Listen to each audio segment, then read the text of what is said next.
Hi, everybody, and welcome back to another episode of Know to Grow, a light to heavy duty podcast. I'm happy to have on Josh Goodman with Goody's Fleet Solution based out of Tampa, Florida. Welcome, Josh. Tell us a little bit about yourself and your company. Oh, good morning. I started out in the business when I was about 18.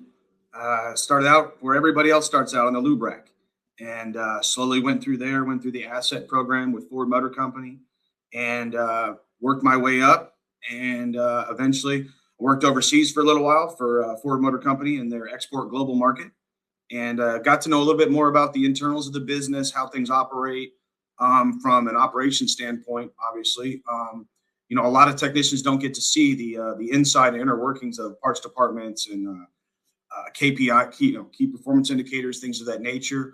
And when I was over there working overseas, I came back and just saw the big need for fleet maintenance in our industry from the light, medium, and the heavy duty. The dealers, they just can't keep up. There's a lot of trucks out there. And not a lot of technicians. So we like to fulfill the need. Goody's Fleet Solutions is about a heavy, medium, light duty fleet maintenance company headquartered in Tampa. We have operating a 30,000 square feet repair facility, along with mobile service units that support fleets across Tampa, Orlando, Fort Myers, and into North Georgia. Our main focus is helping fleets reduce downtime through basically a combination of preventative maintenance, diagnostics, and rapid response repair. Over the last decade, we've built the business around the long-term fleet relationships rather than just transactional repairs. So what we're trying to do is become more proactive in the repair market than reactive. Yep. Everybody knows come Monday morning, their phones are starting to ring and everything's off the hook. Everything's broken and they're in scramble mode. So we try and prevent that as little as possible. Well, good. I appreciate you joining this podcast. I think since you do everything from light, medium to heavy duty, this is the place for you to be this morning. So tell us a little bit about how many employees you have in total across from Georgia to Florida, and then the revenue of your company, if you're comfortable giving that. So, yeah, of course. So we obviously fluctuations, anywhere between 20 and 25 people at any given day. Unfortunately, that is the world we live in right now. But we do about 7 to 8 million annually in revenue. Looks like we're on track this year to probably do around 8 million. And again, we're trying to be less transactional and more relationship based. So it's able to kind of forecast predictable revenue. So let's hop into the operations and service model you have.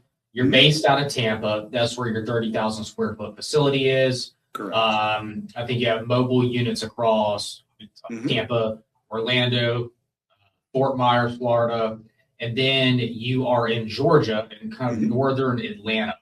How do you decide what gets done? If we look at Tampa itself, how do you decide kind of what gets done in the shop versus kind of mobile in that area? Well, the shop handles the larger jobs, your engine work, your major diagnostics, electrical issues, suspension rebuilds, things that require lifts, equipment, and extended time. Our mobile service is more really about keeping the fleets moving. Preventative maintenance, minor repairs, breakdown response, and on-site diagnostics. For many of our fleets, the truck never has to leave the yard, which saves them a lot of downtime. So it really it's on a case-by-case scenario. And that's really kind of how we split it up versus shop versus mobile. First and foremost, it's all about the downtime. How can we reduce the downtime with our fleet partners and eventually make them more profitable? Yep. What is the current split between mobile and in shop in terms of revenue for the company? As far as revenue goes, in that it's really 50-50, to be honest with you, because of the fact that, you have two different things. You have your bigger, your bigger jobs, obviously your engine job. You might get a $40,000-$50,000 engine job, and it might take a mobile guy 30 days to that's a lot of oil changes. Yeah. So as far as revenue, it's probably 50-50. But as far as the work, I would say we're 70% mobile and 30% in the shop. Well, and do you see mobile kind of your the percentage of your revenue being mobile, is that increasing as we go from 24 to 25 to 2026? Or has that remained kind of flat for you? No, it's increasing. I mean, mobile work typically carries a premium across the industry because you're delivering convenience and speed. Fleets are willing to pay for uptime. Our focus is less about, hourly rates and more about value. It minimizes downtime. You get predictable service scheduling, and you're keeping their trucks on the road. Okay. I read a national stat that says that the mobile labor rate is about 149 an hour. Mm-hmm. How do you price your mobile work? Well, again, our focus is less about the hourly rate and more about the value that we bring to the customer. We have customers that, unfortunately, if they have to get another vehicle, they might have to go to another state to rent it. So they're willing to pay $300, $400, $500 in the middle of the night just to get it done. There's different levels. After hours, during service. We're more focused on the value that we can bring as far as our service and reliability and the downtime more than we are the hourly rate. It really just depends. And I think once you take care of that, customers, they focus less on the price and they focus more on the value that you bring to their company. Are you seeing kind of a different customer or different customer demands across maybe northern Atlanta versus your customers in Florida, or is it pretty much the same? It is. Northern Atlanta, we see a lot in the film industry. Obviously that's a big part of Atlanta now is the film industry as they're moving stuff across from California to Atlanta. Obviously in Atlanta you have Coca-Cola, bigger units. Atlanta is it's unique in the fact that if you've ever driven through Atlanta, it takes an hour to go 2 miles. So, there are challenges, but different aspects of it. But overall, the companies just want the same thing. They want reliability and they want to know why their trucks are down and when they can get them back. So you're covering light to heavy duty. Was that breadth of product and service offering, was that strategic driven on your end or more demand driven? That developed mostly from demand. Fleets don't want to have 5 or different vendors. They want a partner who can handle the engines, the electrical, hydraulics, lift gates, things of that nature. And, over time, we built out our capabilities to support the full cycle of the truck. Are you saying that there's fleets with both light duty and heavy duty vehicles? I mean, our construction companies, down to their foreman, all the way up to their, whether it's a dozer unit, which we don't really get into all that much. But you got to get the dozer there. So you're going to have a Class 8 semi and you're going to have a rollback. So you're going to have all of these things. And the last thing that any fleet manager wants to do is have to worry about his trucks here, his trailers are here, his semi goes there. So realistically, over time, through customer acquisition, we were able to kind of branch out. Yep. And how do you staff for that? Because you would think covering everything up under the sun could dilute quality service. Has that been a challenge? Because we grow organically through our customers, it's been more predictable. And a lot of times we're very upfront with people saying, hey, look, this isn't something that we do, but if the right scenario were to come about, then, we don't mind sending someone to maybe go to an all-tech school to learn the hydraulics and the PTO systems and things of that nature. Obviously, the more value that we can bring to a customer, it's more predictability, more revenue, and safety is a big key too. So we've been able to kind of grow organically through our customers just based on listening to their needs.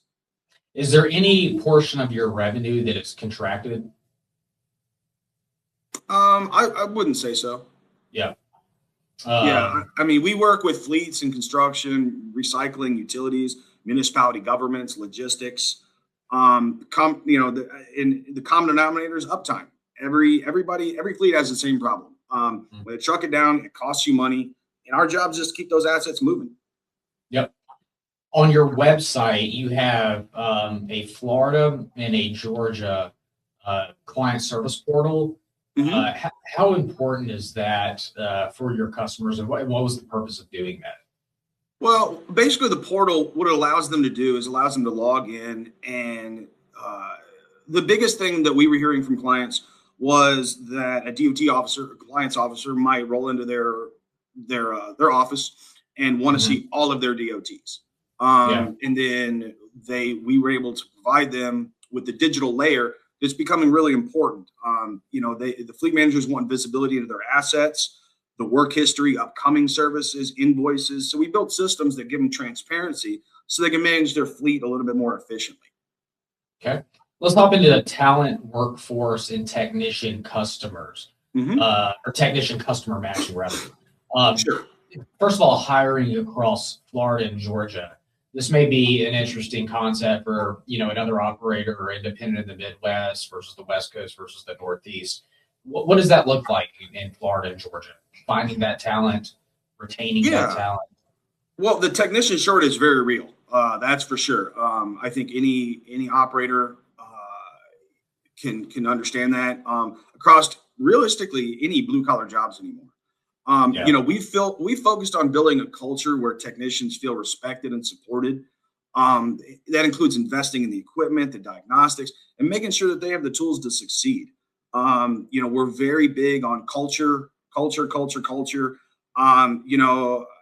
You can teach aptitude, but you really can't teach attitude. So we have a lot of younger guys that come in, and because of the caring and the culture relationship that we've put into it, we're able to absorb a lot of younger, less talented technicians and really have them come along in a real world application. One of the things you guys are doing is you're matching certain technicians to certain customer accounts. Seems a little unusual. Tell us about that. I want to understand this. Well, we match technicians with certain fleets whenever it's possible. It allows the tech to really learn those trucks and the customer's operation. Over time, it builds trust with the fleet manager and it improves diagnostic speed. A lot of companies, when they start acquiring trucks, they might buy 20 Fords or they might be 20 Dodges. So what we normally try and do is just the same as any other dealership. A Dodge dealer is not going to hire a Ford tech. A Ford tech is not going to hire a Dodge, from a Dodge dealer. So if we can match the technicians to a fleet manager and their equipment, again, it just goes back to downtime. If a guy is working on the same trucks all the time, he's going to know the normal ins and outs of those vehicles, and he's going to know where to go to. And then what it enables us to do is that technician, whoever he or she may be, has a really firm grasp on the OEM diagnostic software. Have you had any concentration risks here where, maybe, you've matched a certain tech to a certain account and that tech no longer works there, or that tech's out on vacation, or that tech's sick? Have there been any challenges with this model? Well, we try to be as well-rounded technicians as possible, but we always recognize the certain strengths. Some guys are exceptional electrical, some guys are others at engine, some are hydraulic. The key really is building a team where those skill sets really complement each other, and we try and form a redundancy policy if applicable. We'll have technician meetings on Mondays. Where if someone has gone through something and seen something that is new, or he was struggling with it for a couple of days, we'll sit down and we'll talk about it. And so that way everybody has an understanding, because it might be something new. It might be something that, hey, we're going to experience this 10 or 15 times a week, or, even the fact multiple heads are better than one. So we always try and do the collaboration, and it's a good time that all the technicians are able to kind of talk about what they've gone through for the week, what they're going through with their customers, and what's going on. It's a lot of times what's going on with their life. Yeah, for sure. Over 60% of techs fill or enter the career with no formal training. Mm-hmm. And from what I've read, they often need around 350 hours until they're productive. Right. Have you tried to hire any specialist techs versus kind of generalists? Well, I mean, plays a big role in it. You have to feel comfortable in the situations that you're in around the people. One, you're going to live with them for 8 hours a day, every day. Technicians want stability. They want good equipment and leadership and understands the industry. When those things are in place, retention really follows. But yeah, we have tried to hire a few people that are dedicated, specialized in one thing. Because it's almost like hiring a professor to teach a classroom. Yeah. And once we try and complement each other, I think a lot of it grows organically, where one technician will start to learn from the other, and the other will start to learn from one another. The one thing I would say that people have trouble with is electrical. For whatever reason, electrical, it seems to be you either know it or you don't know it. Left brain or right brain. So that's one of the things that we always try and keep at least 2 or 3 people on staff that are really knowledgeable of electrical. Yeah, I know the Southeast pays the highest tech wages nationally. I think it's around $46 an hour, something like Correct. that. I don't know kind of how evenly, or what kind of, what the other shops in the area are paying, right? But what does turnover look like for you guys in kind of this general Florida region? Well, I mean, retention, it's a difficult time. It's a difficult time in the economy. With Florida, with insurance and insurance reasons and things of that nature, whether it's car insurance, home insurance, outside factor always plays into it. We try and retain technicians through, again, I can't say it enough, is the culture that we build into. Money's not everything with people. Yeah. Certain people want stability in their life. And with the way that we operate, I don't want to say that we created stability in a chaos world with the way that we approach our repairs. It's not a 3-alarm fire every time they come into work. So, and they're not getting pulled in 12 different directions because of the way that we operate through the way that we interact with our fleets. A lot of it more is proactive repairs than reactive repairs. So it tends to take the stress out of the job. We have a saying around here that the job's stressful enough, don't make it any harder. So it's really team building and knowing that you're not competing with the guy next to you. You're all moving in the same, and you're trying to work towards the same goal. So I think that's really how, and we're pretty honest when we hire people, what we're expecting out of them and what they expect out of us. Yep. Let's hop into this customer acquisition and go to market. So, mobile repair is a visibility challenge. Right. For you, outside of Tampa, where your shop is, you don't have a storefront. Tell us a little bit about kind of what your go-to-market strategy is and how you're getting new customers in these various markets. Well, it started out organically, but we've learned diversification is actually a strength. Different industries have different economic cycles, so a diverse fleet base really helps stabilize the business. We branched out into certain areas where we felt that certain industries were being hindered based on their downtime. Atlanta being one of those, just because of the fact that the amount of traffic that they have. Here in Tampa, if you're 2 hours away, it's not all that big an ordeal. But if you're 2 hours away in Atlanta, it might as well be 6 hours away. Now, how are you, even though you diversified, how are you actually going and getting those clients, right? Most of our growth has come from relationship and referrals. We do some SEO and some Google ads and things of that nature. Fleet managers, they talk to each other. And when you consistently solve problems for them, the word spreads pretty quickly. Yeah. And are you guys doing any digital marketing? You mentioned some SEO, but any other type of marketing or not really? Yeah, we do. We primarily do SEO marketing through Google. We don't really get into a whole lot of LinkedIn. Again, this is my first podcast, so I guess this is the start of something else besides SEO. But again, a lot of these fleet managers, through either their own or no intention of their other, they move around. Sunbelt Rentals, United Rentals, a lot of those guys, and they talk. They go to uniforms, and their biggest thing is, I lost this account because I couldn't get a scissor lift, and because my truck was down. So when you get into those concepts, that's how realistic, that's how we grow. We don't really market.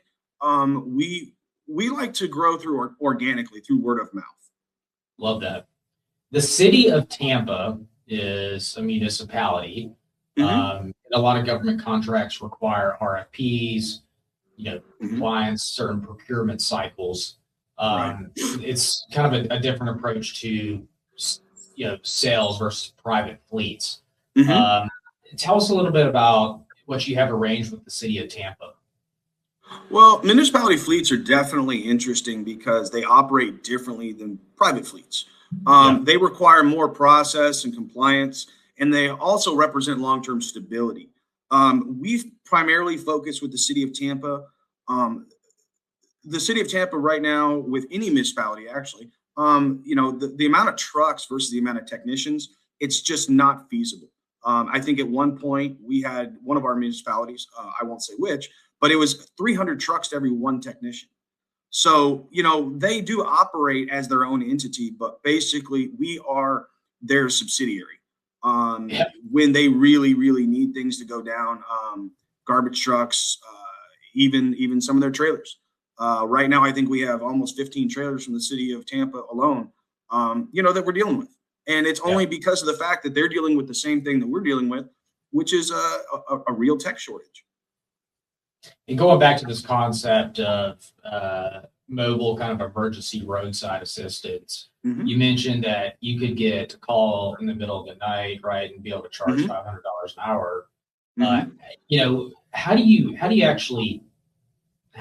actually implement something like that, where you can have your mobile technicians prepared to go out in the middle of the night? How often does that happen? I'm just trying to understand that concept. It doesn't happen that often. A lot of these fleets, they understand things happen in the middle of the night. And it goes back to relationships. I mean, emergency response is both a revenue stream and a customer retention tool. That's how we look at it. And, when a fleet knows you'll answer the phone at 2 a.m. and, that relationship becomes very, very strong, that you're going to go out and you're going to do whatever's needed. We rotate technicians based on that need and that reliability. But at the same time, we also hire, and because we assign technicians to certain fleets, they already know going into it that, hey, they might be on call for X amount of days, and then it'll rotate off to somebody else. But that all goes back into the pay plan. So we don't just have people that work 7 to 4 and then, oh, hey, if your phone rings at 2 a.m., we're going to need you.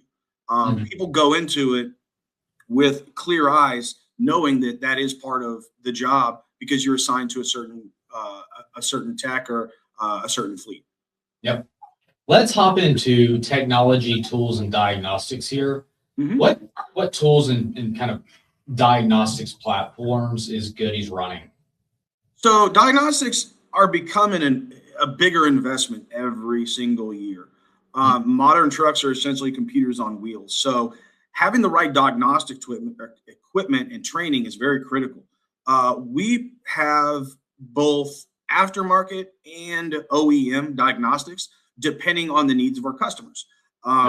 We carry most OEM, Ford, Chevy, Dodge, and then you get into your heavy duties with your International, your Cummins Insight. Mac is another big one, Volvo. So it really, just because of the way that we approach fleets, we've been able to quantify the diagnostics tools that we have, and at the same time, really rein in predictability, because we know that we're going to be working on 100 Fords. So we have to get that equipment, and that we're not all over the map. Yeah. In terms of telematics data and what fleets are sharing with you, this concept of being more proactive versus reactive, what does that look like for you? Well, a lot of fleets are using Samsara, which really helps us out. We're starting to see more fleets share telematics data with the service providers. It opens the door for more proactive maintenance rather than reactive repairs. We know where the trucks are at. We can dispatch technicians to exactly where they're at instead of word of mouth. Anybody that does mobile will tell you it's how you approach that whole scenario. Our technicians will check in with the point of contact before they even leave the shop, knowing exactly where they're going.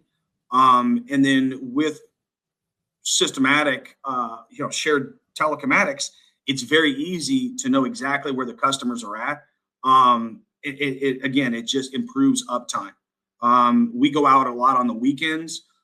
Some of the foremen take their trucks home. Some of the workers take their trucks home. So if there's something that needs to be done, instead of bothering them on the phone when they don't answer on a Saturday because they're with their family, we're able to locate where the truck is, go to that truck, fix it, do whatever needs to be done, without really interrupting our customers, either their workflow or their home life. Where is Goody's on the technology curve for internal operations? So, shop management software, some of these other platforms that service providers use. Well, we've been using Mitchell One for a very long time. We use their Mitchell One Enterprise Pro. It allows us to keep a little bit more accurate track of the internals. We're able to. We've invested a lot in our dispatching systems, technician tracking activity, and improving customer communication. The goal is to create really a seamless experience for the fleet manager. So we incorporate everything from, vertical integration. We use some AI tools to be able to either answer the phone, create an automated response. Whether it's an email form, we have a lot of redundancy in our email systems. And that way it doesn't just see one set of eyes. I'm sure just the same with you. You can get an email at 10:15 and by 10:18, that email might be on the bottom of the page where you don't even see it. So, we really try and do redundancy where one person's email will be sent out to 3 or 4 other people so that nothing gets missed.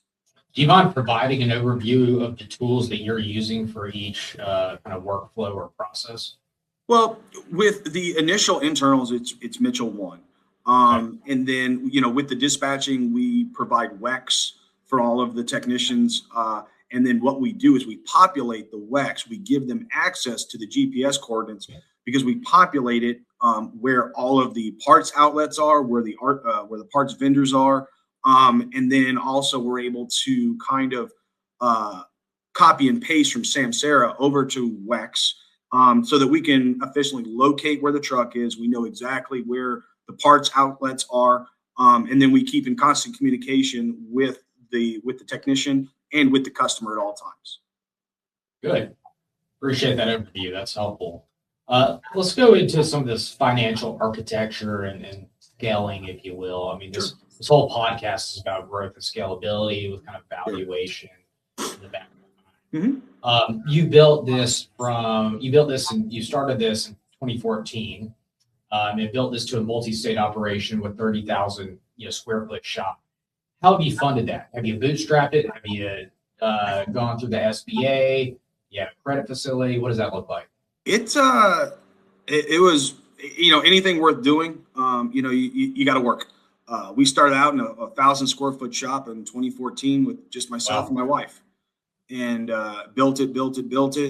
Just built it based on organic relationships. Like many businesses in the industry, it started small and it grew over time with reinvestment and strategic financing. The focus has always been about building a sustainable operation where it's building a business that revolves around one person is not smart for growth. Mm-hmm. So it grew organically. Have you had to take on any commercial lending or anything? Any type of facility to maintain working capital? Well, No. we've been able to really partner with a couple companies as far as our leasing of our trucks. Obviously, nobody wants to come out of pocket $80,000-$90,000 in cash. But we've been very fortunate with the partners that we've had and the companies that we've had, where we haven't actually had to go out and get lending. Lending it becomes very scary when because you're not always busy. The economy can play into it. But the focus has really always been about just building a stable, growing, sustainable operation. And it's hard for any one person while trying to grow a business having to worry about the bills. So I think with controllable growth, not taking on and biting off too much, you can grow vertically at a controllable rate. Yeah. A lot of companies, and I know you're reinvesting for growth, but it's $7 million in revenue, close to $8 million. Your EBITDA should probably be, maybe around 1.5 million, which is the metric for cash flow, very close to it. Have you thought about capitalizing those trucks and really kind of purchasing them and getting off the lease, or are you happy with leasing and don't? I think we're pretty happy with just leasing them out. The biggest thing with the leasing, it's not more about the financial aspect of it. Mm-hmm. It's going to be what it's going to be as far as the financing. The reason we try and lease is because we want to keep our people in a new truck where they can be proud of where they work. They're down here in the South, heat. So, we want them to have, when you have to spend 8 hours a day in a vehicle, you want it to be, have heat in the winter. You want to have ice cold AC in the summer. And the fact that we can turn in those vehicles every 3 to 4 years and get something back, it helps with customer, going back, it helps with the customers as far as how we look. But also at the same time, it helps with the employees with retention, with the techs. They know we're not going to put them in a 20-year-old truck. You're in the business of fixing other folks' trucks, not your own, right? Correct. We try not to be fixing our own. You don't want those to be a call center here. No. Let's talk about the profitability. I'm not sure if you break it down between markets, but do you know the profitability between, let's just say Tampa to Atlanta? Like what are those differences? Or maybe broken down between in-shop versus mobile? Well, each market has its own dynamics. As we go back, we were talking about Atlanta with being traffic and flow and things of that nature. So every one of them has its own metrics. So what we try and do is we try and design key performance indicators for each one of those different locations. I don't know if you remember years back, Fort Myers got flooded, and it took us out. We had to bring technicians from Fort Myers and relocate them to Tampa for the time being, because after it was all said and done, everybody was waiting on their insurance money. So being here in the South, and there's a lot of different vectors that you got to go through. Some are more mobile driven than others. More of them rely on shop work. The key is structuring operations to fit the market, and as best you can. Nobody could have ever seen Fort Myers almost being taken off the map. But because of the way that we structure the business, to give you a little bit of an insight on how we do that, going back to Fort Myers, is yes, we lost almost all of our customer base in Fort Myers because all of the trucks were flooded. Everybody was waiting on their money from the insurance company, which obviously you guys know it takes a while. But where we did make a lot of money in Fort Myers is we were working with the company, and we still work with them today, Pike Electric. They had to go down and completely rebuild the entire electrical grid. So at that time, even though the guys were up here living in Tampa because their homes flooded in Fort Myers, they were back down in Fort Myers helping rebuild the electrical grid by keeping Pike Electric's trucks up. So there's a lot of different scenarios that play into it. It's a wild ride when it comes to different areas, especially with things like hurricanes and floods. Do you have any strategic inclination or thought process around getting a service shop in another market outside of Tampa? I mean, you have 30,000 square feet there. Yeah. Any need to establish one or any business case to do that? Well, I think that, it's really interesting when it comes to the market and the needs of the market. The more we get asked about it, I think is really the key scenario. We look at it the same as, when you go to look to hire another technician. Mm-hmm. Can we provide this technician with 40 hours of stable income? Can Yeah. the company sustain that? So as we get larger and the needs of our customers increase, we definitely always are keeping an eye on the pulse of that, because the way we build through our company and we build through our employees. And if I have to go in and we have to get a shop in, say, Atlanta, that you're looking at $40,000 a month in rent. So we have to immediately probably increase our pricing. We're probably not going to be able to pay the techs as much as we normally would in a truck. So we look into all of those different things, and really just see what the market's doing, because we never really want, there's never a good time to buy a building, but at the same time, we don't want to overpromise and underdeliver and put our staff under that kind of stress. Yeah, I hear that. You run a mobile and in-shop service business. Where is headcount most needed? Well, I mean, technicians are always the bottleneck in the industry. It's just how it's going to be. It's always how it's been. Beyond that, strong service advisors and dispatchers become critical as you scale. So there's always that give and take. You and your wife, Melissa, run the business together. I know she stepped back a little bit, but y'all have a young child. Mm-hmm. But she kind of, her historical role has been director of operations. How have you divided those responsibilities historically in the business?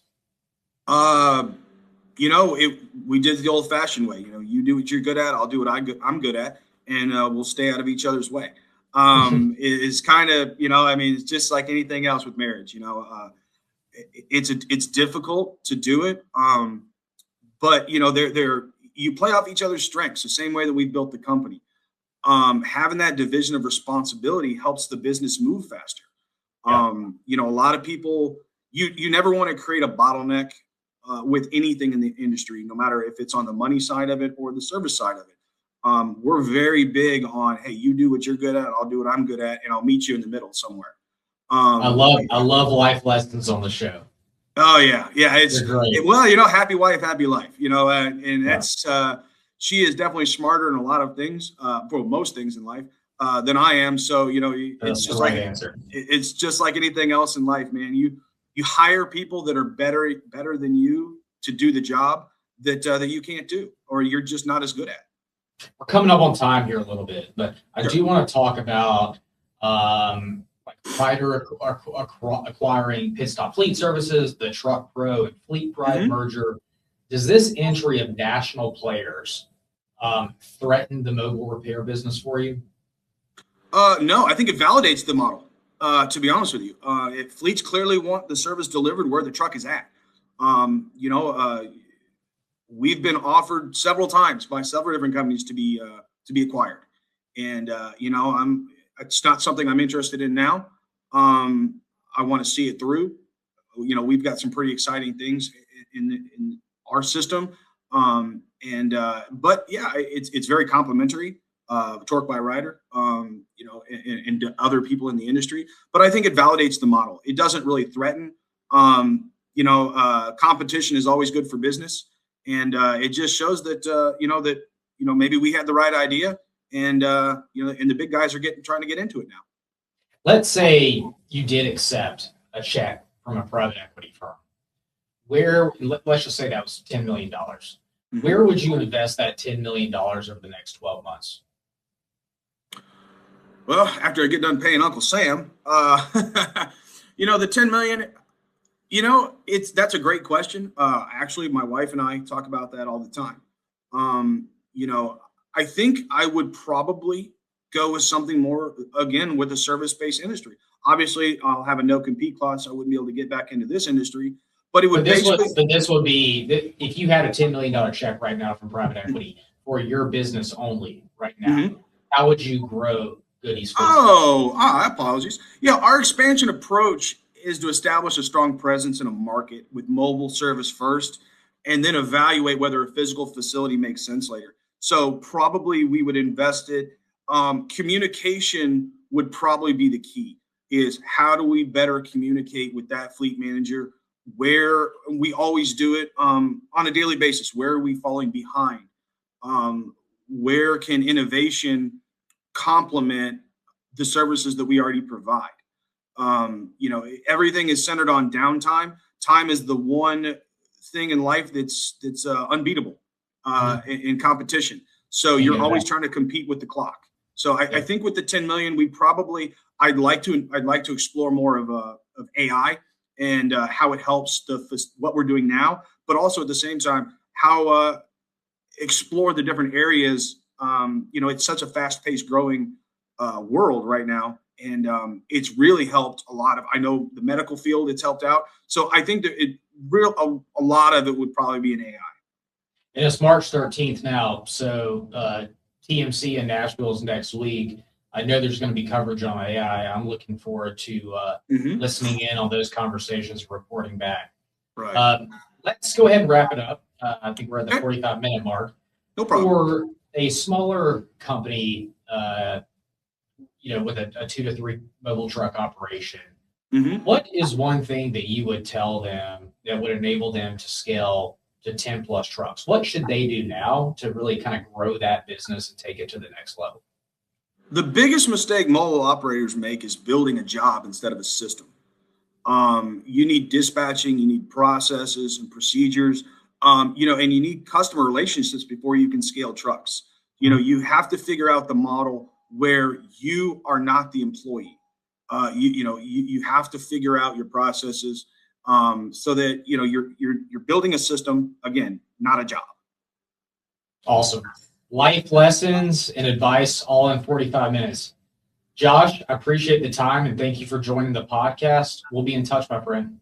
I appreciate it. Thank you, sir.